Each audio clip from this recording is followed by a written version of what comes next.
గోపాల సాముద్రికము అరచేతిలో జీవిత రహస్యాలను తెలుసుకునే క్రమంలో వైవాహిక రేఖ, వివాహ సంబంధాలు, వివాహం వైపు మన ఆలోచన, వివాహం అయిన తర్వాత ఈ భార్యాభర్తల మధ్య ఉండేటువంటి రిలేషన్సు, వీటినన్నిటి మీద మనకి ప్రభావం కనిపించేటువంటిది, చూపించేటువంటిది ఈ వైవాహిక రేఖ.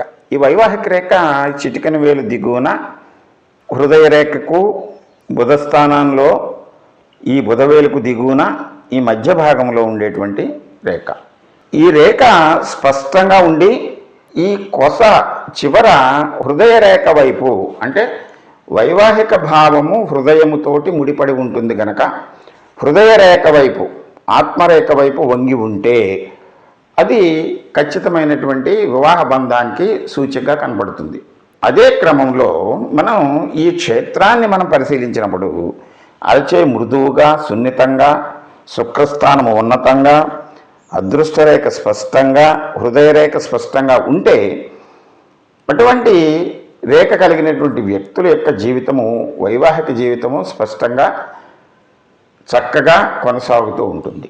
అంటే అదృష్టరేఖ ఏ సమయంలో ఉన్నతిని పొందుతుందో ఆ సమయంలో ఆ వివాహ యోగం కలిగి చక్కగా వివాహం చేసుకొని దాంపత్యాన్ని అనుభవించేటువంటి లక్షణాన్ని, శుక్రస్థానము స్పష్టంగా ఉంటే, విమలంగా ఉంటే చక్కగా వారి యొక్క దాంపత్య జీవితము, శృంగార జీవితము కొనసాగుతూ ఉంటుంది. అయితే ఇక్కడ 2-3 రేఖలు ఉంటే 2-3 పెళ్ళిళ్ళు, 2-3 అక్రమ సంబంధాలు అనేటువంటివి చెప్పకూడదు.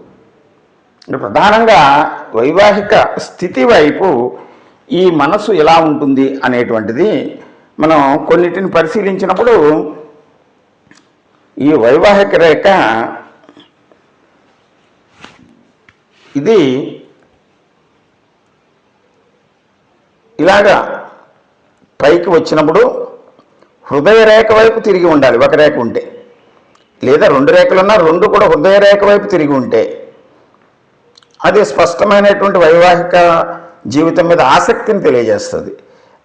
లేదా నిటారుగా ఉంటే మధ్య మార్గంగా ఉండేటువంటి లక్షణం తెలియజేస్తుంది. ఇది పైకి తిరిగి ఉంటే కొంచెం కొస, ఇది చిటికెన వేలు వైపు తిరిగింది 2 చేతుల్లో కూడా. ఈ వ్యక్తులు ఇలా తిరిగి ఉంటే ఏమవుతుందంటే వివాహ వ్యవస్థ మీద విముఖత, హృదయరేఖ వైపు ఉంటే సుముఖత, అంటే ఇంట్రెస్ట్, ఇది వ్యతిరేకత. ఇటువంటి వ్యక్తులు మనం అదృష్ట రేఖను చూసినప్పుడు అదృష్ట రేఖ ఎక్కడైతే బ్రేక్ అవుతుందో ఆ సమయంలో కొంతసేపు వివాహం గురించి పాజిటివ్గాను, కొంతసేపు నెగటివ్గాను, వీళ్ళు అది స్థిరపడే వరకు కూడా వైవాహిక జీవితం మీద ఆసక్తి కనబడదు. మధ్యలో ఈ వివాహం మీద వ్యతిరేక భావాన్ని కలిగి ఉంటారు. అప్పుడు హృదయరేఖను చూడాలి. హృదయరేఖ పర్వాలేదు, చర్మం యొక్క స్వభావం అది, రంగు బాగున్నప్పుడు వీళ్ళు మానసికంగా కొంతసేపు సంసిద్ధులు అవుతారు, కొంతసేపు సంసిద్ధులు కారు. కొంతమంది హస్తంలో ఈ వైవాహిక రేఖ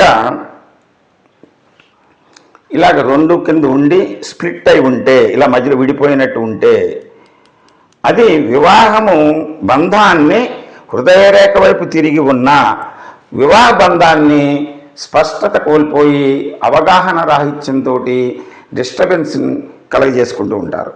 ఇటువంటి రేఖలు కనిపించినప్పుడు మనం జాతకులకు వాళ్ళ యొక్క హస్తం యొక్క క్షేత్రం యొక్క లక్షణాన్ని మార్చుకుంటూ ప్రేమ, కరుణ, ఆత్మీయత, అనురాగ భావాలని పెంపొందింప చేసుకుంటూ అటువంటి జీవిత చరిత్రల్ని, అటువంటి వ్యక్తుల యొక్క సాధనల్ని మనం చేసినప్పుడు ఖచ్చితంగా వివాహ జీవితము సంపూర్ణంగా ప్రశాంతంగా కొనసాగడానికి అవకాశం ఉంటుంది. సాధన ద్వారా మనం మన కర్మను మనం మార్చుకొనవచ్చు.